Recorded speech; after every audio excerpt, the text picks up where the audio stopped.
Bueno, volvemos a encontrarnos hoy en el segundo encuentro del ciclo de conferencias de este año. La invitada en esta ocasión es la licenciada Luján Iguale.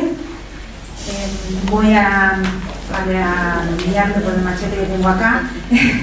Doctora en Psicología de la UBA, magíster en Psicoanálisis de la UBA, profesora a cargo de la práctica profesional el tratamiento del padecimiento subjetivo en la experiencia analítica, UBA, docente de clínica de adultos, UBA, directora UACIT, autora y coautora de varios libros, el último de ellos, Cuerpos afectados, del trauma de la lengua a las respuestas subjetivas. Supervisora clínica de residentes, concurrentes y de diversos dispositivos institucionales. Bien. Bueno, le paso la palabra entonces, bienvenida y gracias por venir. Hola, ¿qué tal? Buenas noches. Muchísimas gracias por la invitación. Es la primera vez que estoy en Causa Clínica y la verdad que bueno, es un gusto estar acá con ustedes. Y bueno, voy a tratar de contarles un poco cómo vengo pensando algunas cuestiones en torno a la clínica. Voy a tratar de ser lo más llana posible. De todos modos, siéntanse en la libertad de preguntar. No tratemos de no hacerlo demasiado académico, así no les agarra la inhibición. Generalmente cuando uno trata de transmitir cómo piensa la clínica psicoanalítica, a veces se encuentra con intentos o definiciones demasiado rimbombantes, ¿no? Y sobre todo cuando la gente que recién se inicia, ¿no?, en la práctica viene o a supervisar o está dando ahí sus primeros pasos escuchando pacientes, vienen con la inquietud, ¿no?, respecto de qué escuchar, qué decir, cómo intervenir, ¿no?, cómo lograr efectos, ¿no? La pregunta es un poco, ¿no?, cómo lograr efectos, cómo producir algún efecto. Y digo, es interesante, ¿no? Porque son preguntas que nos atraviesan a todos en la clínica, pero a mí me parece que es interesante poder pensar algunas coordenadas, ¿no?, para orientarnos. Yo siempre les suelo decir, ¿no?, ¿con qué me oriento yo, digamos, ¿no? ¿Con qué me oriento yo para sentir que me extravío un poco menos, ¿no? No porque uno no se vaya a extraviar en ese recorrido o en esa aventura que es, ¿no?, la clínica psicoanalítica, ese encuentro con aquel que sufre. Y les digo precisamente que para no despistarse, para no perderse, lo que conviene escuchar es de qué sufre aquel que viene a consultarnos. Parece una pregunta tonta, pero créanme que no lo es. Digamos, la dimensión del padecimiento subjetivo, a mi entender, está fuertemente enlazada a dos cuestiones, que son el cuerpo y el decir. Es en esa línea de pensar, ¿no?, las coordenadas del cuerpo y del decir, y voy a decir más aún incluso de cómo se dice el cuerpo también, ¿no?, porque el cuerpo tiene distintas formas de ser dicho, ¿no? Hay distintos decires respecto del cuerpo. Si voy muy rápido me dicen, yo pongo primera y arranco. Y esos decires, ¿no?, marcan distintos modos de relación al cuerpo. Esto a mí me ha orientado, ¿no?, precisamente porque el padecimiento subjetivo tiene en su corazón una noción que es central para nosotros psicoanalistas, que es la noción de goce. Y cuando hablamos de goce, no podemos hablar de goce sin referirnos al cuerpo. Cuando Lacan avanza en su enseñanza, ¿sí?, va a terminar diciendo que no hay goce que no sea goce del cuerpo. Por supuesto que con tratamientos diversos, ¿sí? No va a ser lo mismo el goce fálico, que está en relación al cuerpo, pero en tanto que fuera del cuerpo, ¿no?, y es el goce de la palabra, que lo que Lacan va a ubicar, ¿sí?, como goce de la lengua. Ahora les voy a decir algo un poquito de eso, que son temas que a mí me interesan, que es el goce que en todo caso irrumpe en el viviente, ¿a partir de qué? A partir del encuentro con la lengua materna. Hacia el final de su enseñanza, ¿no?, casi ahí a punto de morirse, ¿no?, Lacan dice en el seminario 27, hace una referencia, ¿no?, a qué entiende él por trauma de la lengua. Él dice, no hay otro trauma para el ser hablante que el trauma de la lengua. Y trata de explicar de una forma muy simple qué entiende por trauma de la lengua. Creo que a veces también se dan definiciones como muy rimbombantes, ¿no? Lacan dice que el trauma de la lengua es haber sido hablado por otro. el trauma de la lengua es el modo en que nos hablaron nuestros antecesores. Y no dice ahí hablados, dice incluso un término que a mí me gusta más, dice el modo en que fuimos farfullados. El otro farfulla. Farfullar es hablar rapidito y que no se entienda. Algo entre el ruido, ¿sí?, que es propio de la lengua, y eso que se va a ir decantando como algún sentido, como alguna significación, como algún malentendido. Él dice, ¿no? Entonces el trauma de la lengua introduce en el ser hablante la dimensión del malentendido. Entonces cuando escuchamos, ¿no?, apuntamos a escuchar el padecimiento subjetivo, teniendo en consideración que ese padecimiento subjetivo va a estar sujeto a las condiciones de goce, ese que nos viene a consultar, y que por sobre todas las cosas eso va a estar afectado, ¿sí?, por el modo en que hemos sido hablados por el otro. Incluso dice Lacan ahí, en esa referencia, no hace falta que farfullen ustedes, es decir, que nos introduce esta cuestión de que el trauma de la lengua afecta a todo ser hablante, a los que hablan y a los que no. ¿Sí? No hay ser hablante que no esté afectado por el trauma de la lengua, porque todos hemos sido hablados por otro, indefectiblemente. Y dice, ¿no?, que no importa demasiado, ¿no?, dice deseados o no, porque el punto no es si fueron deseados o no, sino que eso es por sí mismo traumático, el haber sido hablado por otro. Bueno, tomando entonces como punto de partida esto, a mí me interesa pensar cómo los cuerpos están afectados, ¿no? Los cuerpos están afectados por ese decir que nos preexiste, ese decir que introduce el aluvión, ¿sí?, de la lengua y que deja algunos detritos, ¿sí? ¿Vieron como cuando pasa el río y después retrocede y quedan como basuritas, ¿no?, el limo? En algunos lugares se puede sembrar, los egipcios hicieron de las retiradas del río Nilo, ¿no?, el lugar, ¿no?, cuando venía la inundación, y cuando la inundación se iba, ellos tenían ahí un terreno fértil. Bueno, el baño de la lengua es un poco eso, ¿no?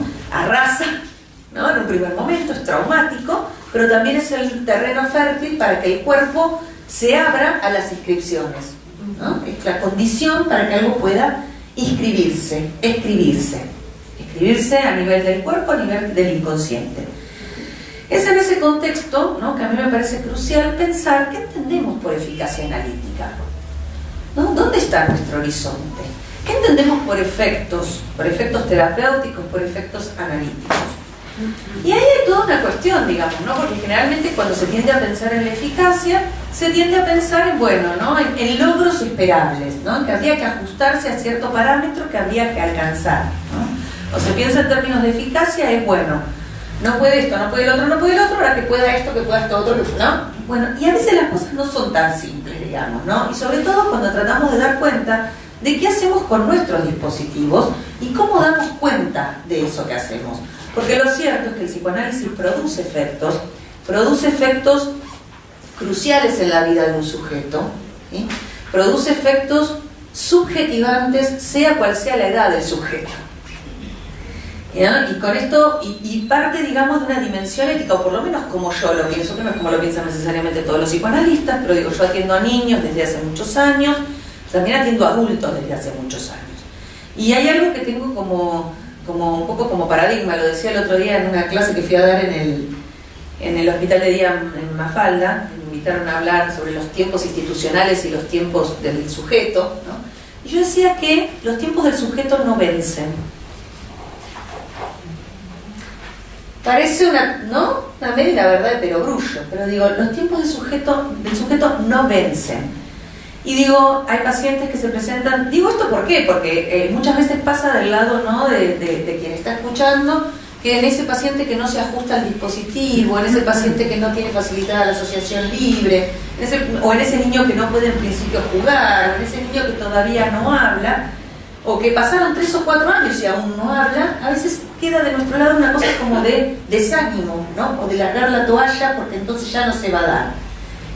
Y la verdad es que la clínica está plagada de acontecimientos si renovamos la apuesta, si sostenemos la apuesta al trabajo, y hay testimonio de eso. Hace un tiempo atrás fui a comentar, me habían invitado en La Cigarra a comentar un caso de la revista está publicada, se llama Entre Unos, por ahí la conocen, me invitó Gustavo Zlatopolsky a comentar caso que ellos publican ahí, 2 analistas trabajaron al mismo paciente y publicaron textos en relación a eso. Era un niño muy grave, que llegó con 5 años más o menos al dispositivo, comía basura, no hablaba, no miraba. Los padres lo que cuentan, ellos eran extranjeros, la mamá relata el momento del nacimiento de ese niño con esta marca de extranjeridad, ¿no? Donde decía que, bueno, que había habido mucha situación de maltrato en el momento del parto, y donde esto de que si bien él había nacido acá, como si hubiese permanecido en condición de extranjero, ¿no? Y el padre cuenta que este niño, cuando nace justo tras la muerte de un hermano de él, y que en el momento que nace, muere este hermano, y entonces cuando este niño nace, él viene, ¿sí? Dice el padre dice que el nombre de su hermano había quedado vacante, ¿no? Que había quedado un nombre vacante, y el niño vino a ocupar con su cuerpo el lugar de un muerto, ¿sí?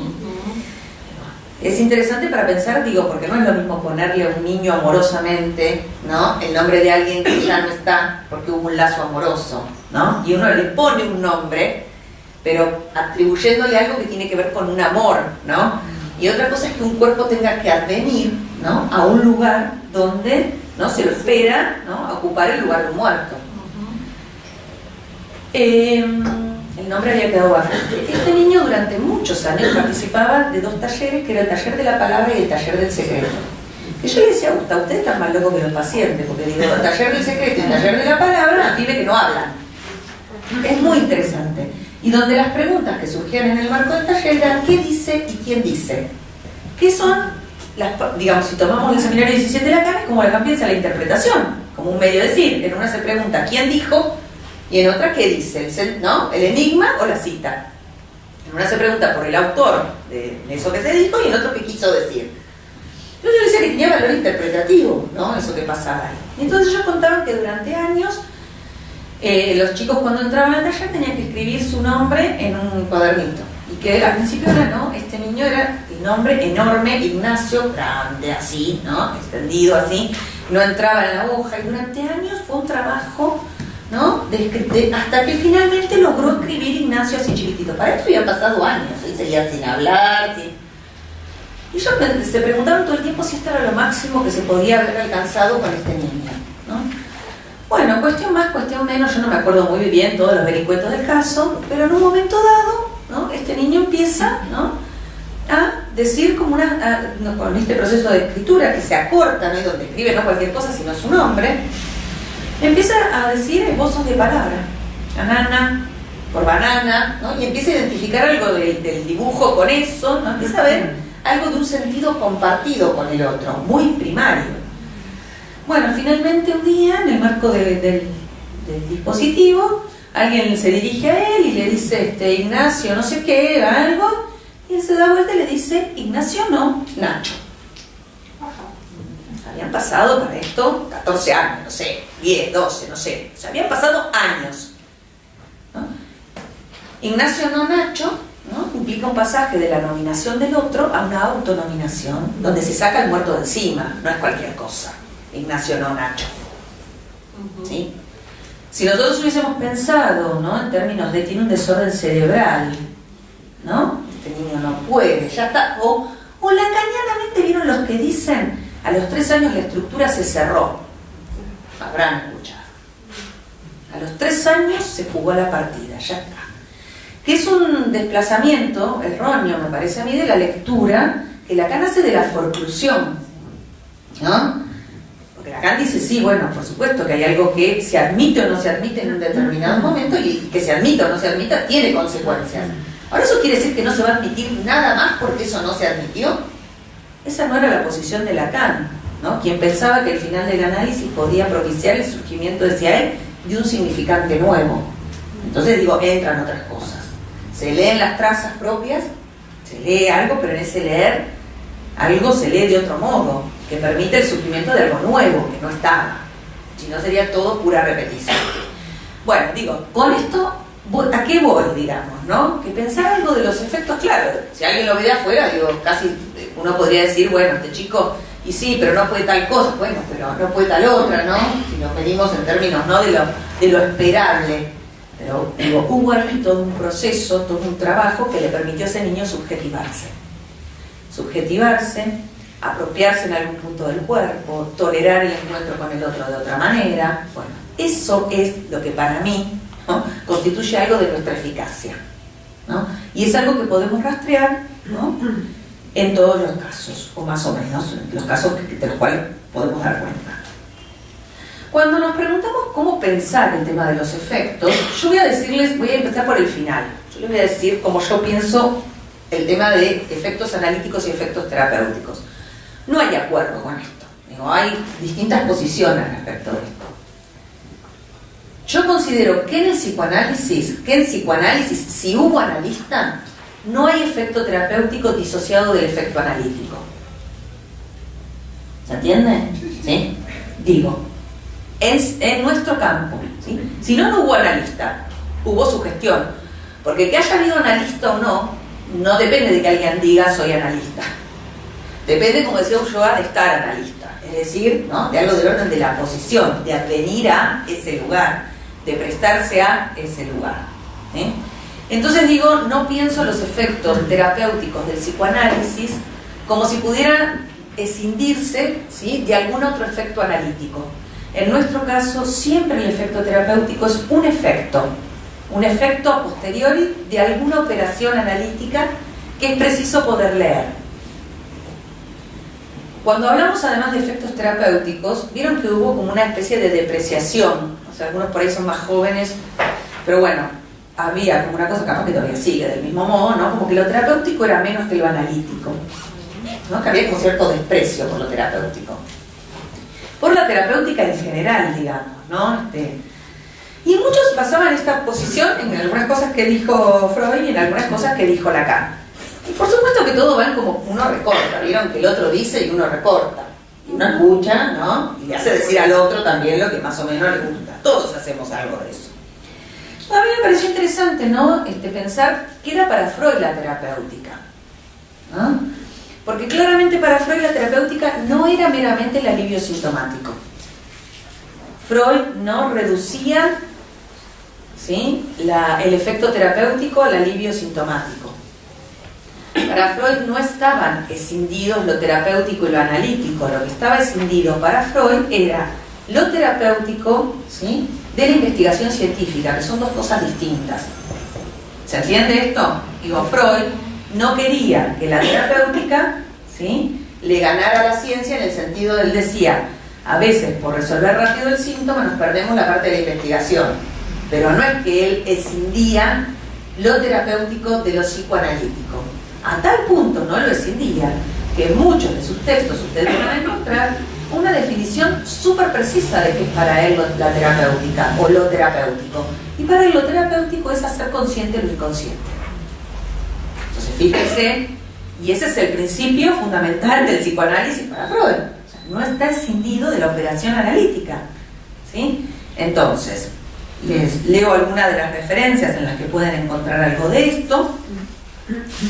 Él decía, solo quiero prevenir que la terapia mate a la ciencia, dicen, pueden los legos ejercer el psicoanálisis. Insiste, por supuesto, ¿no?, en que para asir algo del análisis es preciso, ¿no?, someterse ellos mismos a un análisis. Y dice que la terapéutica implica, ¿no?, que el psicoanálisis es un procedimiento médico que aspira a curar. Aspira a curar. Y ahí también hay otra cuestión respecto de, bueno, ¿qué curamos y qué es lo incurable? ¿No? Por también otros deslizamientos en torno a que el psicoanálisis no cura. Yo creo que eso ha producido unos efectos nefastos a la hora de dialogar o de dar cuenta de lo que hacemos, sobre todo con otras teorías, ¿no? Porque el psicoanálisis cura. El psicoanálisis cura, porque el psicoanálisis nos permite posicionarnos de un modo diverso respecto de aquello que nos hace padecer. El problema es que sí, claro, hay algo que sí reconocemos nosotros analistas, y que hay un punto que es incurable. Nada nos cura de la división subjetiva, nada nos cura del trauma de la lengua, pero sí podemos tomar otra posición respecto de aquello que ha sido traumático para cada quien. En la conferencia 34, ¿no?, también ubica Dice, cuando en el tratamiento de un neurótico adulto pesquisábamos el determinismo de sus síntomas, por regla general éramos conducidos hacia atrás, hacia su primera infancia. El conocimiento de las etiologías posteriores resultaba insuficiente, tanto para la comprensión como para el efecto terapéutico. Es decir, que para poder lograr algo del efecto terapéutico había que analizar. Si no analizábamos no había efecto terapéutico. Dice, bueno, que eso nos obligó, dice, a familiarizarnos con las particularidades psíquicas de la infancia y nos enteramos de una multitud de cosas que no podían averiguarse por otro camino que el análisis. Es interesante también porque, digo, el psicoanálisis no es una terapia histórica, ¿sí? Pero indefectiblemente los sujetos cuando empiezan a hablar van a remitirse a algo, ¿no?, de aquello de lo que les ha acontecido. Bueno, ya en los primeros historiales, en el de Emi, entre otros, aparece una cuestión, ¿no? Es interesante porque él le remueve el síntoma. Emi tenía asco a tomar agua y le remueve el síntoma del asco y hipnosis. Pero ya a esa altura se pregunta si no sería preciso seguir un trecho más por el mismo camino. Es decir, no se queda con la cuestión, ¿no?, del alivio, y ahí conecta, ¿no?, pasa a un segundo punto, que es conectar el síntoma con el trauma, ¿no?, de vuelta, no se queda ahí. En la conferencia 27 dice, no pueden ustedes explicar el efecto terapéutico del psicoanálisis refiriéndose al permiso que éste daría para gozar sexualmente de la vida. Pero busquen, dice Freud, en torno a otra cosa. Aquello de lo cual nos valemos no puede ser sino la sustitución de lo inconsciente por lo inconsciente. Justo eso es. De la misma manera, en la conferencia 31, dice, solo es posible discernirlas como pasado, está hablando del deseo, ¿no?, y de las emociones de deseo que habitan en el ello.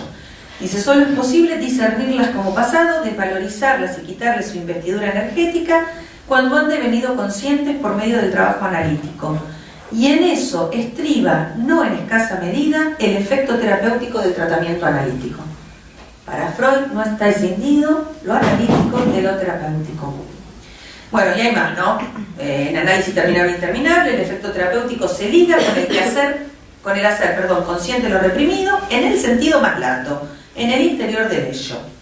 Bueno, como verán, ¿no? ¿Puedo hablar un poquito más despacio, por favor? Sí, muy rápido.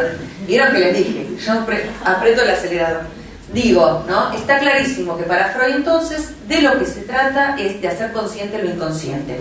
Y hacer consciente lo inconsciente es analizar, es un efecto del análisis. No hay forma de entonces lograr un efecto terapéutico que no esté enlazado, ¿sí?, que no esté enlazado a la condición misma del análisis. Bien. De ahí lo vamos a pasar un poquito a Lacan y después voy a trabajar un material clínico y después vamos a conversar. Yo les decía esto, ¿no?, que se nos han impuesto, ¿no?, una serie de frases, ¿no?, el psicoanálisis no cura, a Lacan no le interesaba el efecto terapéutico, y me parece que se dicen cosas, ¿no?, sacándolas de contexto y con quién estaba él debatiendo en esos momentos. Lacan se estaba peleando mucho, acuérdense, sobre todo en los primeros años de su enseñanza, con los posfreudianos, y se estaba peleando fundamentalmente porque él consideraba que los posfreudianos se habían alejado, ¿no?, de la huella freudiana, que se habían corrido de la orientación hacia lo inconsciente para dirigirse al yo, y que habían hecho del análisis, ¿sí?, una relación dual intersubjetiva, donde ya no se sabía, ¿no?, quién conducía el barco, decía Lacan, ¿no? Lacan lo que hace es una crítica fundamentalmente a la cuestión de apuntar directamente a la restitución del yo.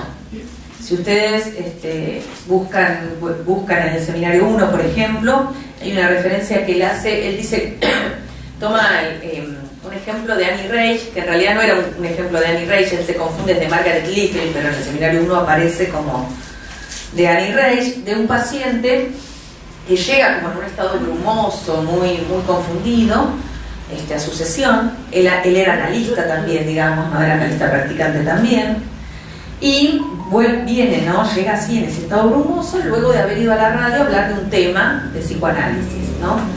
Y Annie Reich le interpreta, ¿no?, que ese estado brumoso que él tenía que ver con una cuestión contratransferencial con ella, ¿no?, porque ha ido a hablar de un tema que a ella parece que también le interesaba. En realidad Margaret Little, porque está la confusión de los nombres ahí. Y ella lo que cuenta ahí es como que el paciente, cuando ella le interpreta esto, él se restituye, ¿no?, se rearma, ¿no?, sale de ese estado brumoso, confuso. Entonces Lacan dice, ¿no?, ¿qué pasó ahí, no? Dice, ¿y qué significó eso? Entonces Lacan dice que el caso se relata que el paciente acababa de perder a su madre. Y entonces Lacan dice que eso que lo restituyó en ese momento en su yo no fue terapéutico. Se lo sacó del estado brumoso y que la interpretación que se hizo en ese momento lo acomodó, pero dejó en suspenso la cuestión por el duelo de la madre, del cual solo el paciente volvió a hablar como un año después. Y donde lo que él dice es que la función de la radio había sido que él había llegado confuso, dice Lacan, no porque tenía una cuestión contratransferencial con la analista, que él había llegado confuso porque le había ido a hablar a alguien que no estaba. La radio implica hablarle a un otro que no está allí de cuerpo presente, podríamos decir, ¿sí? Bueno, entonces, ¿no?, Lacan se pregunta, bueno, ¿qué hacemos cuando decimos que hacemos psicoanálisis? Dice, si juntamos un conjunto de analistas ahora, nadie se pondrá de acuerdo respecto de qué es la técnica, qué se hace, cómo se hace, a dónde apuntamos, qué leemos como resultado, dice Lacan. En el 50 y pico, yo creo que hoy seguiríamos más o menos igual. Entonces, claro, entonces en función de eso me pareció interesante buscar algunas referencias de Lacan respecto de la terapéutica. Voy a decir esto y nada más. No me voy a extender en todo esto porque es muy teórico.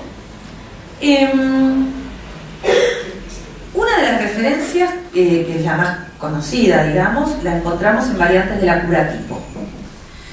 Variantes de la Curatipo, que es un escrito de Lacan, él dice que el psicoanálisis es una terapia que no es como las otras. Él tiene este modo de decir, ¿no?, pero es una terapia. Partamos de esa base, ¿no?, que el psicoanálisis no es una terapia. Con lo cual no puede excluirse la dimensión terapéutica, si es una terapia.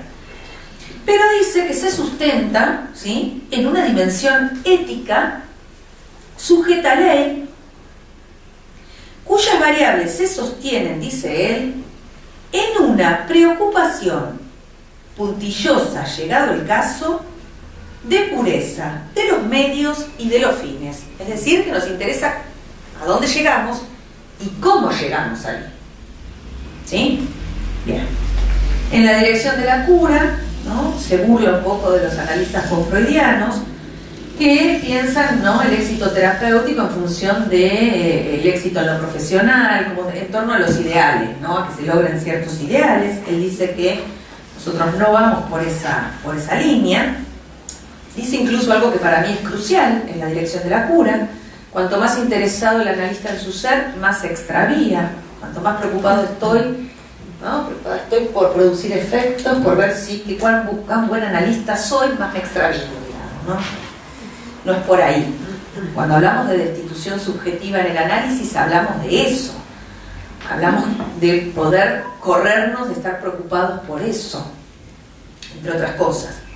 Bueno, en el seminario 9, Lacan dice que todo éxito terapéutico, es decir, dice, llevar a la gente al bienestar de sus asuntitos, es más o menos siempre para nosotros, en el fondo, lo sabemos, es por eso que no tenemos que vanagloriarnos, lo peor, una coartada, una sustracción de fondos, si puedo expresarme así. ¿En qué sentido lo dice? No que lo terapéutico sea malo, que querer que el paciente logre tal o cual cosa es conducirlo a lo peor, desde una cuestión ideal.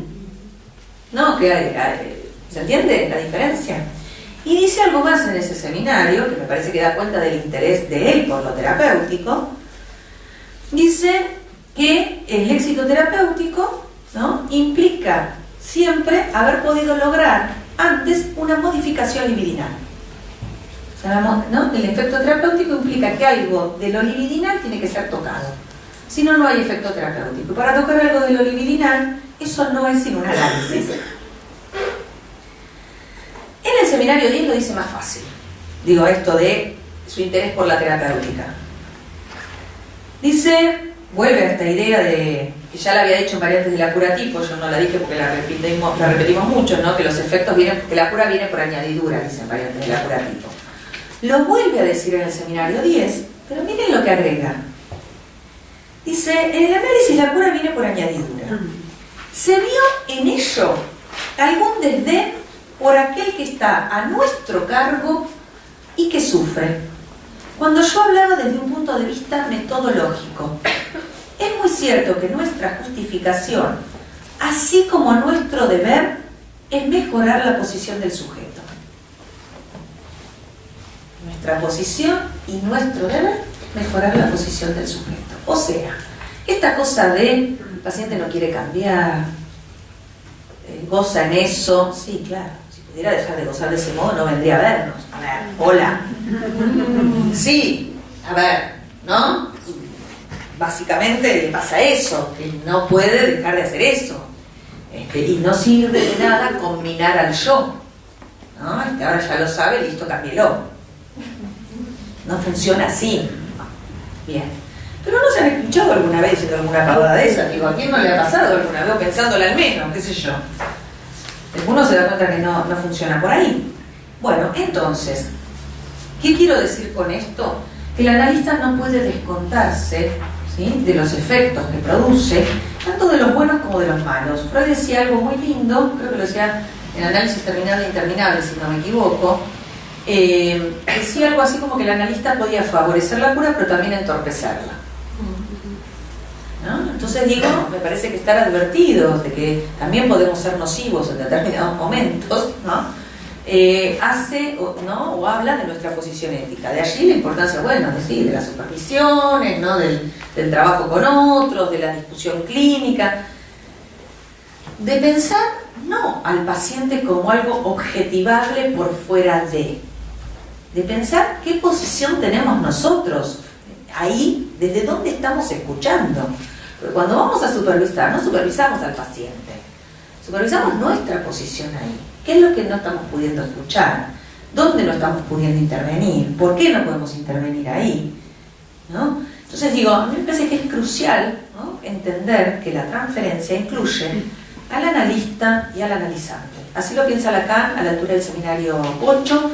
Les recomiendo la lectura de la clase 13, del seminario 8, Crítica de la Contratransferencia, donde él dice además algo muy lindo, ¿no?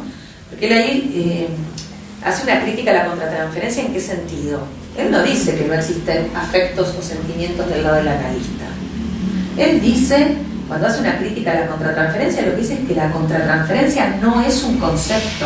Esa es la crítica que le hace a la contratransferencia. Que el único concepto es la transferencia. Y creo que los analistas freudianos leían como contratransferencia era un residuo de la transferencia. Podríamos decir lo no analizable de la transferencia.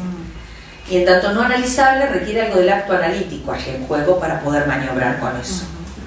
Entonces digo, ¿no?, me parece interesante ubicar algo de eso para no descontarnos tan rápidamente, ¿no? Y no tener una posición de, bueno, este paciente, digo, esto que se escucha y que se escucha muchas veces en las instituciones, digo, he sido residente, pero lo digo con los pies adentro, no lo digo con los...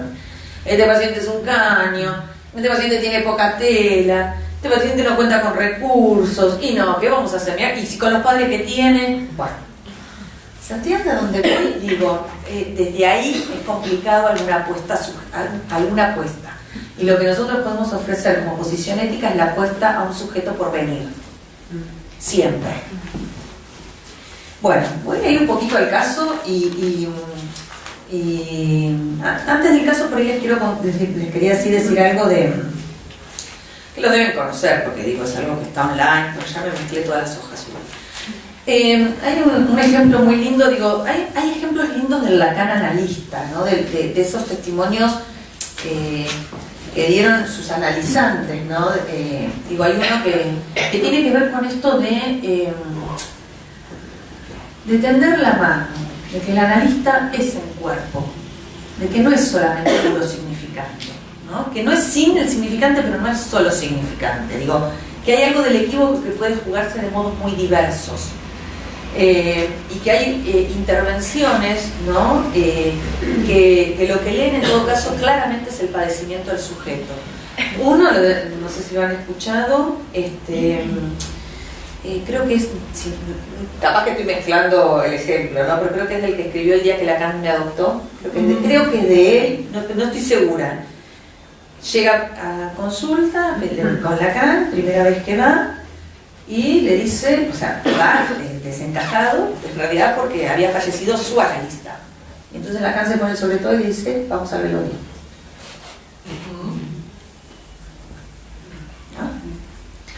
Digo esto porque, le dice, ¿no? Porque uno escucha ahora a veces en algunas supervisiones todo al revés, digamos, ¿no? Del estilo. Voy a supervisar a los analistas que están empezando, qué sé yo, y en realidad no voy a supervisar, me invitan a hablar del cuerpo en la psicosis. Entonces yo, bueno, hablé del cuerpo en la psicosis, del cuerpo en la esquizofrenia, bueno, de qué sé yo, de las dificultades que se arman, de cómo se le arma un problema al esquizofrénico para poder hacerse un cuerpo, de cómo las operaciones no pueden ir en la misma vía puramente del significante, porque eso, ¿no? Hay algo ahí que no alcanza. Bueno, pero una cosa, claro, y digo algo de esto, ¿no? De, bueno, las intervenciones que apuntan todo el tiempo puramente por la vía del significante, ¿no? El esquizofrénico las reyecta de alguna manera, hay que construir algo de un objeto tercero, qué sé yo, las hipótesis que yo tenía. Entonces, uno de los chicos que estaba ahí, jóvenes, me dice en un momento, bueno, qué interesante esto que decís, Luján, me dice, la verdad que a veces es muy difícil con algunos pacientes, y cuentan, ¿no? Realmente, ¿no? Esto de soportar en cuerpo, un paciente que me decía, dice, está todo el tiempo alucinado, dice, cuando uno le habla, no solo está alucinado, sino que está cargado de senestopatías, los ojos se le cierran, pero se le cierran, él refiere como que se le cae el cuerpo literalmente, o sea, no puede sostener ni siquiera los ojos abiertos. Y la verdad que yo dice, no sé qué hacer, dice, con eso, porque es, además de muy angustiante, dice, uno pesca ahí, ¿no? El sufrimiento que... Entonces yo le digo, bueno, pero le digo, no hay nada que le guste, no que hable de lo que le pasa. Porque digo, ahí está tomado por eso, digo, pero no hay nada que le guste, la música, digo, a veces sirve esto, ¿no? Algo, la música, qué sé yo, alguna cosa que lo entusiasme. Y me dice, entonces sí, le encanta tocar la guitarra, le gusta tocar la guitarra. Y cuando toca la guitarra es como que algo... Le digo, bueno, le digo, que traiga la guitarra, le digo yo a las sesiones. Sí, vos sabés que yo lo pensé, pero como lo supervisé me dijeron que la guitarra la toque en otro lado y que acá venga a hablar de la guitarra. ¿Se entiende? Bueno, a mí me da como una cosa, ¿no? Digo, si el cuerpo se afecta vivificándose ahí, ¿por qué no voy a usar ese recurso? Solo porque creo que la única vía de intervención es la palabra, claro, porque la música también es significante, es resonancia en el cuerpo, es eco. ¿Se entiende a dónde voy? Digo, o sea, ¿no? ¿Cómo nos quedamos a veces encasillados en creer que una intervención sea analítica y que sea puramente simbólica? Esta era la otra cosa. Solo las intervenciones simbólicas son psicoanalíticas. Las que son imaginarias, las que no son psicoanalíticas. Las contingencias que implican cierto encuentro no son psicoanalíticas. A ver, en alguien que se le desarma el cuerpo, a veces la referencia del otro cuerpo como presencia es lo que opera para que algo se consiste y se detenga transitoriamente y se sostenga. Y eso no es menos analítico, porque el punto no es lo simbólico, el punto es cómo yo leo algo de la posibilidad de nudo, de anudamiento, de que algo se abroche, de que eso que está suelto, ¿no?, se detenga. Digo, en el doble, en ida y vuelta, ¿no? Hace un tiempo me encontré con un libro de Marosa Di Giorgio, no sé si leyeron algo, no, más loca que un plumero, era una cosa así, unos relatos eróticos, pero muy locos totalmente. Y ella tiene así como una fantasmagoría, digamos, ¿no? De ninfas y faunos y qué sé yo, es una cosa muy interesante para leer. Y ella en un momento hace una referencia a Hermes Trismegisto, ¿no? Y decía algo de relación al poeta, ¿no? Soltarlo atado, fijarlo errante y desatarlo fijo. Fijarlo errante y desatarlo fijo. Yo decía que es más o menos la operación del analista, ¿no? El neurótico viene anudado y reventable, algo hay que soltar ahí, ¿sí? Y anudarlo de otro modo, por supuesto, porque no es soltarlo y que quede, ¿no? Y otros vienen desarmados, ¿no? Y hay que producir algo del nudo, ¿no? Entonces, fijarlo errante, ¿no? Bueno. El otro ejemplo que lo deben conocer, digo, es el del malentendido que Lacan juega a partir de una caricia. ¿no? Es el caso, es lo que presenta Susan Hommel, lo deben haber leído. Ella cuenta, ¿no?, que tenía un sueño, aparentemente, ¿no?, un sueño, ¿no?, donde se levanta, dice, tuve un sueño y le dije, me levanto cada día a las 5 de la mañana, ¿no? Le cuenta esto, todos los días, ¿no?, a las 5 de la mañana. Bueno, acá le preguntan en relación a esto, ¿no? Y ella asocia, ¿no?, que a las 5 de la mañana es el horario en el que pasaba la Gestapo a llevarse a los judíos, ¿no? Entonces dice que en ese momento Lacan saltó de la silla, ¿no?, se me acercó, dice, y me dio una caricia extremadamente gentil en la mejilla. Yo lo entendí como un Gestapo, un gesto en la piel, la caricia en la piel, ¿no? Le equivocó Gestapo, lo horroroso de la Gestapo, con una caricia, ¿no? Susan Hommel dice, ¿no?, en un gesto verdaderamente tierno, debo decir, extraordinariamente tierno. Y esa sorpresa, dice ella, no disminuyó el dolor, pero hizo algo más. La prueba es que 40 años después, cada vez que lo cuento, aún puedo sentirlo en mi mejilla. Fue un gesto que apeló a la humanidad o a algo así. Eso está en la película. Sí, está bien. Una cita con Lacan. Exacto. Bueno, ¿se entiende? Digo, ¿no? Y Lacan hablaba del significante, pero hay muchos modos de equivocar, para bien y para mal, porque a veces equivocamos feo también. Bueno. Gracias. Bueno, sí, vamos a conversar, es interesante, la verdad que agradezco la exposición y bueno, me quedo, arrancaría yo con algo porque me parece interesante esto que vos decías del algo nuevo que aparece en el caso y palabras del pacientito. Y yo había tomado nota acá de algo que vos planteabas al inicio de la exposición en relación a las trazas de las marcas de la Lange. Y vos decías, leer esto permite, en todo caso, algo nuevo. Me parece que ese puente, ¿no?, entre lo que habías expuesto al principio y el cierre del caso ilustra de una manera interesante algo de los efectos en la clínica que pueden tener una escucha analítica, esto que vos nombrabas como posición de un analista ahí, y los efectos terapéuticos concomitantes, no sin esa intervención analítica.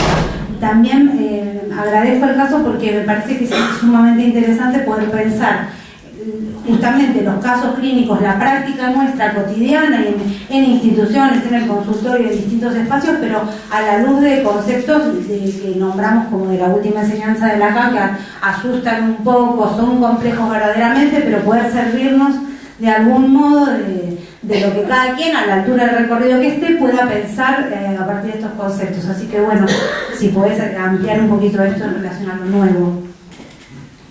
Sí, creo que fundamentalmente lo tomo en relación a esto de que hay procesos que son subjetivantes y cuando eso se produce, eso es novedoso. Digo, no hay posibilidad de que sea lo mismo antes y después. Digo, de hecho, es un niño que yo atendí con estas irregularidades, con estas complicaciones que los padres tenían, probé todas las estrategias. Quiero decir que fue además un tratamiento que tuvo una particularidad, es que yo tuve muy pocas entrevistas con los padres porque no venían a las entrevistas. Entonces yo decidí apostar a que este pibe podía algo, digamos, ¿no? Y además de eso, armé esto. Bueno, ¿quién lo puede traer? Y en una época lo traía una abuela, y en otro momento lo traía un tío, y en otro momento lo traía, ¿se entiende? O sea, cuando yo lo atendía en un consultorio en provincia de Buenos Aires, cuando dejé de atender en provincia lo derivé, y fue muy interesante, ¿no? Pues lo derivé a una colega que conocía, y fue muy interesante porque él, lo primero que hizo cuando llegó, le preguntó si ella tenía dinosaurios. ¿No? Que había algo ahí que se había construido efectivamente, ¿no? Y que había algo que él, exactamente, que había algo de eso nuevo que él llevaba a otro lado, digamos, ¿no? Por otro lado, en relación a las trazas, la lectura o la cuestión que yo empecé a pensar hace muchísimos años en relación a las trazas tiene que ver con un recorrido más que nada en relación a lo leí a partir de los casos de autismo, digamos, pero no es exclusivo de los casos de autismo, digo, sino que cuando hablo de las trazas, para mí las trazas son un antecedente, ¿sí? En Lacan de lo que después va a ser la lengua, ¿sí? La noción de traza aparece en el seminario 16, está en la clase del 14 de mayo. Lo que pasa es que si la buscan en la edición de Paidós, está traducido como huella, ¿sí? Pero el término en francés quiere decir huella o traza. Si ustedes buscan la traducción anterior, hablan de traza. Y a mí me parece más oportuna la idea de traza, la traducción de traza y no huella, porque la huella se puede confundir con la huella freudiana. Con la huella freudiana, ¿sí? La huella que Freud, ¿se acuerdan cuando piensa cómo se constituye el inconsciente?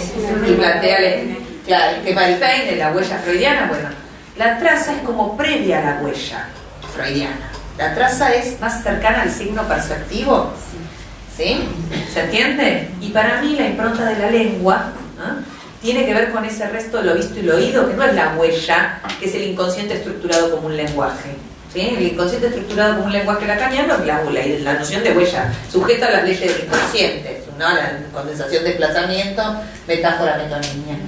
Lacan dice, en esa clase, distingue la traza del signo y del significante, ¿no? Y dice, ¿no?, que a nivel de la traza, dice, nada distingue a la que está aquí de la que está allí.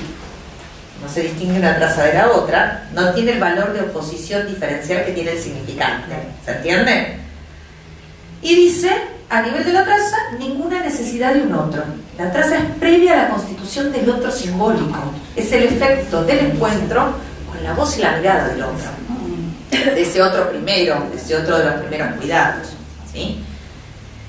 Y Lacan va a decir, ¿sí?, que el sujeto se constituye, ¿no?, a partir de, dice él, effaçon, en francés, borrar, ¿sí? Borrar, pero es una borradura que implica la lectura de la traza. Se la borra, pero no es que desaparece. ¿Vieron cuando ustedes borran en una hoja y queda la marca de la borradura? Bueno, eso es, algo se borra, se escribe, se lee, podríamos decir, ¿sí? Y en ese punto en que algo se lee, se borra, se escribe, se constituye el objeto A, las 4 formas del objeto, dice Lacan, ¿no? Una de las formas del objeto por la vía de las cuales el sujeto se ve representado. Como entramos al campo del otro como objeto. ¿Entiende? Bueno, entonces, cuando hablamos de la traza, a mí me parece que es un antecedente. Cuando él dice esto de nada distingue a la que está aquí de la que está allí, y todavía hay ninguna necesidad, no hay ningún otro ahí, a diferencia, dice, del significante, que es lo que representa un objeto para otro significante, a diferencia del signo, que implica lo que representa algo para alguien. O sea, que en el signo ya hay alguien que lee, ¿no? Por supuesto que uno puede leer distintas cosas, ¿no? Lacan no se queda pegado a la idea de signo como que el signo está pegado al referente. El referente, digo, puede ser leído de distintas formas. Él dice, bueno, sí, podemos quedarnos pegados a la idea de que veo humo, entonces hay fuego, pero también puedo ver humo y que sea el signo de un fumador. Y entonces el signo puede ser un signo de que alguien está gozando fumando, dice Lacan, ¿no? Bueno, entonces cuando yo les decía esto, ¿no?, a nivel de la traza, uno podría decir, hay encuentro del viviente con la lengua, ¿sí? Eso hace trauma, fragmenta al viviente, eso mete un goce inédito, llamado goce de la lengua, ¿sí? Y en todo caso después el estadio del espejo, todo lo hace respuesta a eso, digo, es como yo trato de resolver, cómo trato, ¿no?, el goce fálico, y son modos de sacar ese goce que la lengua metió en el cuerpo. Lacan define a la lengua, a la altura del seminario 20, dice enjambre zumbante, ¿no? Enjambres zumbantes, hace unos S1. Juegan, yo soy malísima en francés, así que no hace esto.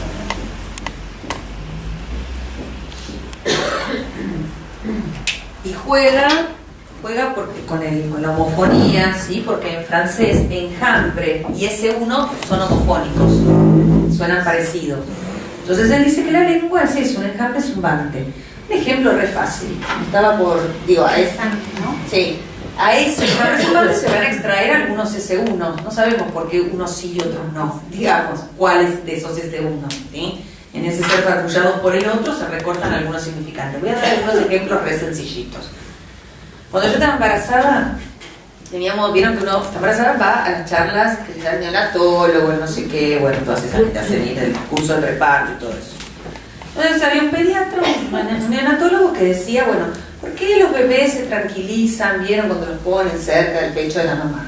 Yo decía, bueno, porque escuchan algo conocido, decía él, Imagínense que ustedes hoy se quedaran dormidos y mañana se despertaran en un lugar, no supieran dónde están y escucharan un montón de ruido alrededor de ustedes, de gente que habla y ustedes no entendieran nada de lo que se está diciendo. Con eso se encuentra un bebé. ¿Sí? Con que el otro lo habla, ¿no? Con que eso habla, ¿no? Ruido, y de eso se va recortando, ¿no? Ciertos significantes en particular. Freud decía, en el texto del inconsciente, ¿sí? Retoma algo que había trabajado en el texto de las afasias, y se hace una pregunta. ¿Cuándo aprendemos a hablar? ¿Y cuándo aprendemos a hablar el lenguaje de los otros? Se hace esas dos preguntas. Y decía que al principio los niños se manejan como los afásicos, ¿no? Aprendemos a hablar cuando a los ruidos, los sonidos de la lengua, lo que escuchamos, los hacemos pasar por un sonido propio. ¿Sí? Ahora les voy a dar un ejemplo de esto. Qué fácil.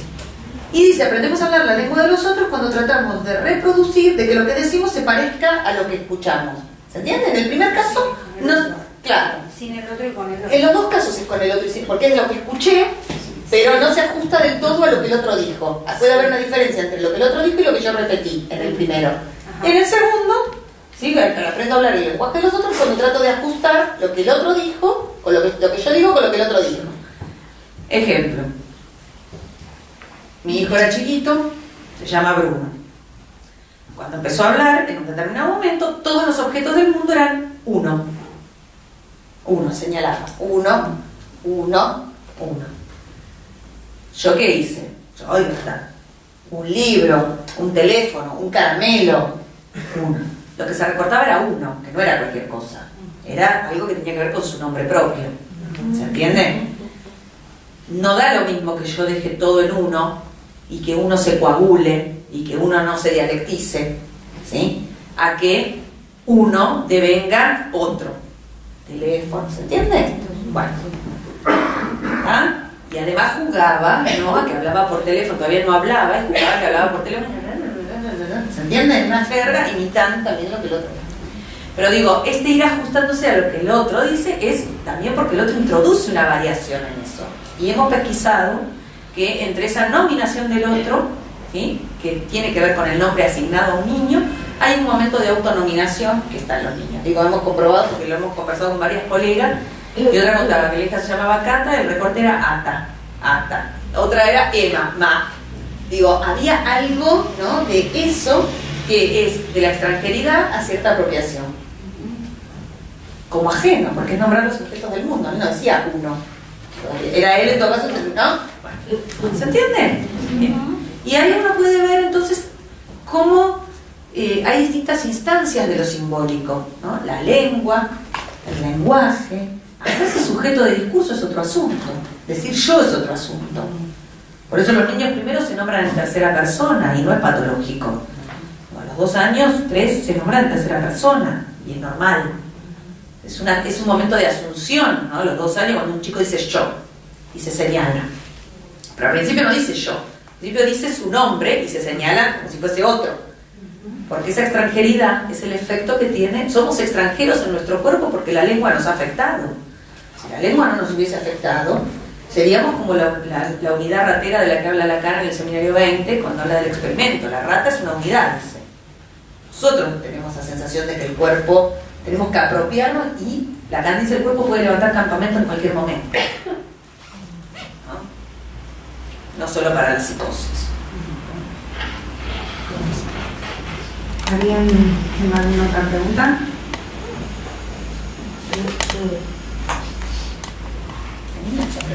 Sí, la idea es que conversemos un poquito. Vamos, que compré 2 micrófonos. Ahora los usan, por favor. Recién no andaban y me agarró un ataque. Por suerte vino Barbie y lo hizo andar. 2 hizo andar. No me van a decir que no los vamos a estrenar. Tengo uno para allá y uno para acá. ¿Qué tal? Miren qué lindo que suena. Este no suena. Hola, hola. Hola, no suena.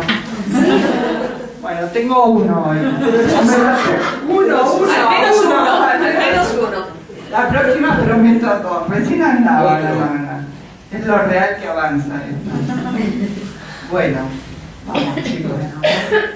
Bueno, yo pensé algo que, bueno, apenas empezaste a dar ejemplo, yo me acordé de eso de la caricia, que realmente a mí me conmovió mucho cuando escuché testimoniar en esa película a la paciente que es analista de él, ¿no? Pero, digamos, me parece muy valioso en relación a este tema que estamos investigando este año, la cuestión de la pregunta que cuando uno empieza, esto es terapéutico, esto es analítico, esto corresponde, esta no es una intervención analítica. Y quiero sumar a lo que vos dijiste que una intervención, más allá de si es efectiva o no, si produce un efecto del lado de lo que esperamos, el punto es qué esperamos, en qué horizonte nos planteamos esa intervención. Me acuerdo una paciente mía que se le murió la bebé de 6 meses de muerte súbita, ¿no? Entonces vino, bueno, destruida, llorando, y me dijo, necesito abrazarte, necesito que me abraces. Por supuesto, no sé cuántos minutos estuve ahí abrazando. ¿Y eso no es analítico? Absolutamente. Lo otro sería inhumano. Claro. ¿No? Pero a mí no me confunde. Eso no me confundió, digamos. Era algo que alguien que estaba desparramado, destruido, devastado, necesitaba agarrarse con su cuerpo a otro cuerpo. Y sí, por supuesto, ahí estaba el analista ofreciéndose como cuerpo, del cual se podía servir. Y así podemos poner 10 millones de ejemplos que, bueno, no está mal que nos interrogamos, pero vuelvo a decir, no está mal que nos preguntemos si es analítico o no es analítico, pero me parece que la brújula la da hacia dónde vamos. A ver, cuando falleció mi papá allá en San Telmo, año 87, cuando retomo la actividad me derivan un paciente que venía porque se había muerto el padre. Y dije, yo no lo puedo atender. No voy a poder escuchar nada. Bueno, entonces íbamos a llorar juntos y no mucho más que eso. Claro. ¿Sí? No era momento. No era momento para mí. Y eso también hay que poder reconocer. Y bueno, que se haga cargo otro que esté en mejor condición. ¿Sí? Entonces, analítico, no analítico, depende de la posición y el horizonte, digamos. A mi gusto es ampliar un poquito más lo que vos dijiste.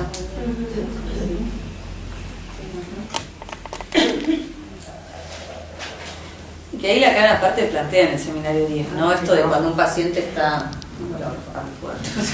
Cuando un paciente está, ¿no?, en una situación así como, bueno, de arrasamiento subjetivo, él decía, bueno, tender la mano para no dejar caer. Dice así en el seminario 10. Claro, tiene muchas de esas intervenciones muy clínicas. Tender la mano para no dejar caer, dice. Creo que él en muchas de sus intervenciones dio cuenta de eso. Así como era, muy loco, qué sé yo. Que hacía cosas que no tenían que ver con lo ortodoxo. Digo, me parece que lo peor que nos puede pasar es, digo, no se trata de hacer cualquier cosa, no, que no es hacer cualquier cosa, esto que decía recién Diana, tenemos que tener algún horizonte, no dirigimos al paciente, pero sí dirigimos la cura, ¿no? Tenemos que tener algún horizonte. Pero otra cosa es esa cosa de anquilosamiento, donde entonces las intervenciones que se pueden hacer son solo estas y estas otras no. Eso.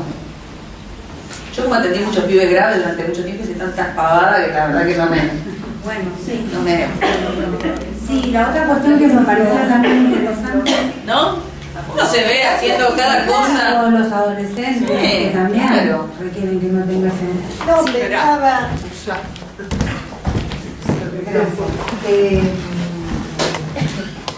Te da plasticidad en las intervenciones. ¿Cómo hacemos para cuando estamos escuchando a un paciente que ubicamos del lado de la neurosis, etcétera, cómo hacemos para hacer esa misma locura con las palabras y que además no sea rechazada, porque si vos le haces eso, que le haces film a un adulto, probablemente la cosa sea rara.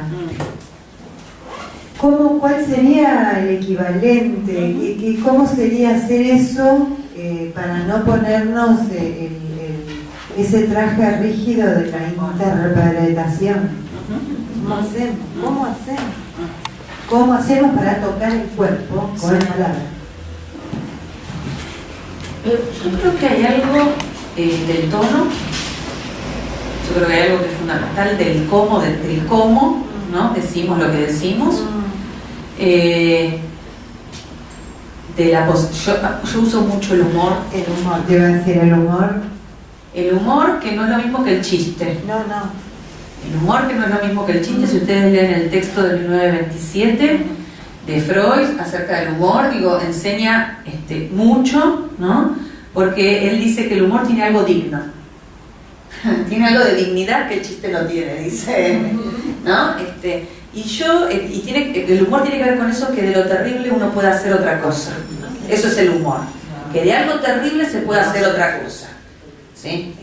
Es terapéutico. Absolutamente afecta de otro modo. Manteniendo un velo que el chiste hace flamear. Digamos. Sí, tal cual. Bueno, porque él dice que el humor es entre el yo y el super yo. Claro, por eso. Y es interesante porque dice como que ahí no es que el yo queda bajo el vasallaje del super yo, sino que el yo se vale de algo del super yo. Sí. Es muy interesante lo que dice, porque va en contra de todas las intervenciones que terminan siendo super yoicas precisamente, ¿no? Por supuesto que no todos los pacientes, uno no lo puede hacer con todos los pacientes, pero sí hay algo del modo de decir y del tono. Y yo tengo una cosa, creo también, nada más descontracturada de esto, ¿viste? ¿Qué sé yo? A veces el consultorio es medio un quilombo, porque pasó un pibe hace media hora y no va a estar todo acomodadito perfecto. Bueno, y es eso. Yo creo que hay algo de transmitir, de cómo hay algo que se transmite en acto. Sí. Y después hay que encontrar con cada sujeto qué modo de decirle, ¿no? Y eso solo tiene que ver con poder alojar algo de la resonancia, ¿no? Eso que resuena. Sí. Yo me quedé con algo de lo que traía Adriana. Nosotros estamos recién empezando, en la facultad nos hablan abstinencia y no ceder ante la demanda del otro. Entonces, qué bueno que me dijiste eso. Entonces qué difícil poder ubicar el límite entre ser un lugar y poner el cuerpo. Primero que esa es otra de las... No hay que como dicen, responder a la demanda, la dicen así, ¿no? Porque no leyeron la dirección de la cura, los que te dijeron eso. Lo dice Freud y lo dice Lacan. Hay una diferencia entre responder y satisfacer. ¿Sí? Lo que Lacan dice y lo que Freud dice es que no hay que satisfacer la demanda, porque lo que tiene que ver con la satisfacción de la demanda es lo que se anuda de la demanda a la pulsión. Pero Lacan dice en la dirección de la cura hay que responder a la demanda. El tema es cómo se responde. Y dice, se responde con interpretación, se responde con silencio y se responde con presencia. Entonces ¿qué entendemos? Primero, ¿qué vamos a leer como demanda? Primero, ¿qué es? ¿Que nos pide un cambio de horario? ¿Que nos pide un vaso de agua? ¿Le decimos que no hay que eso? No se trata de eso. Se trata de, en todo caso, sí en que nos tenemos que abstener. En no predicar sobre el ser del sujeto. En no atribuirle significaciones cerradas o cuestiones que lo consistan en su ser de un modo devastador. Nos abstenemos de creer que le podemos dar sustitutos, ¿sí? No sé yo, como lo que cuenta recién Adriana. Por supuesto que en su abrazo ya no le podía devolver a su hijo muerto, pero no es lo mismo que el abrazo se lo diera que no se lo diera. Si ella creyera que abrazándola le restituye eso que perdió, y sería una canallada. ¿Se entiende la diferencia? Entonces el tema es ubicar, ¿qué nos viene a pedir? ¿No? Y en eso es lo que hay que poder leer en transferencia, porque aquello que nos viene a pedir va a tener que ver precisamente con aquella demanda que estructuró su lazo con el otro. Que lo expulsemos, que lo veamos como el hijo amado, ¿se entiende? Bueno, ahí es donde nos tenemos que cuidar de no intervenir directamente desde ahí. Ahora, le acaba de pasar algo tremendo y vos le vas a decir, no, acá la verdad no se abraza a la gente. Viene con un yeso. Claro, no le preguntas qué te pasó.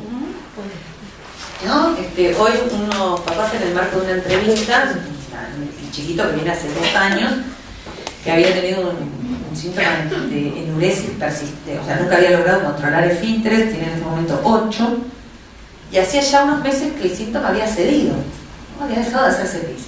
Entonces me dicen, no, la semana pasada empezó de nuevo. Y yo digo, ¿pero qué pasó? Digo, tuvo que haber pasado algo. Digo, no pasó nada. Yo digo, alguna pérdida, pasó algo, ¿no? Y les insistía, tuvieron 40 minutos hablando huevadas, hasta que no, porque sí. Y en un momento dado, sí, yo les hago muchos chistes porque digo, esto en 15 minutos lo resolvíamos, le dije yo al final, ¿no? Cuando después, haciéndole chiste un poco de esto, ¿no? Del rodeo, de la imposibilidad de decir, claro, no era cualquier cosa lo que no se podía decir. Se había muerto el padre de un amigo, ¿no? Y había que ir, ¿no? Fueron al velorio y ella cuenta el haber tenido que sostener en cuerpo algo de estar ahí, ¿no? Con su ahijado, ¿no? Le dicen a la mamá de un compañerito del colegio con quien ellos tenían mucho trato que tuvo un aneurisma de la edad de una chica de la edad de ellos, digamos, ¿no? Que se enteran que otra amiga, toda la semana, ¿sí? Se enteran que otra amiga tiene cáncer de mama y como frutilla del postre me dicen, bueno, y yo tenía unos nódulos el año pasado que decidí no operarme y ahora me dicen que tengo 3. Parece que son benignos, pero bueno, tengo que operarme. La vaca, ella estaba angustiada, ¿no? Bueno, porque yo previo a esto le digo, bueno, porque a veces cuando los chicos leen el miedo en el otro, le venía diciendo por otras cosas que me venían contando, ¿no? Nos habían tenido que sacar del colegio porque había habido otra vez amenaza de bomba o este tipo de cosas. Y yo digo, bueno, creo que cuando el chico ve que el adulto no se puede sostener o tiene miedo, ¿no? Esto tiene como algún efecto. Todo ese rodeo, ¿no? Para poder hablar finalmente, ¿no? De algo que tenía que ver, no con la escuela, no con que él no presta atención, está desatento porque tiene un problema no sé qué, orgánico de no sé qué, no, sino que había algo donde efectivamente la atención estaba puesta en otra parte, en otro lugar. Bueno, vamos a terminar. Muchas gracias por venir. No.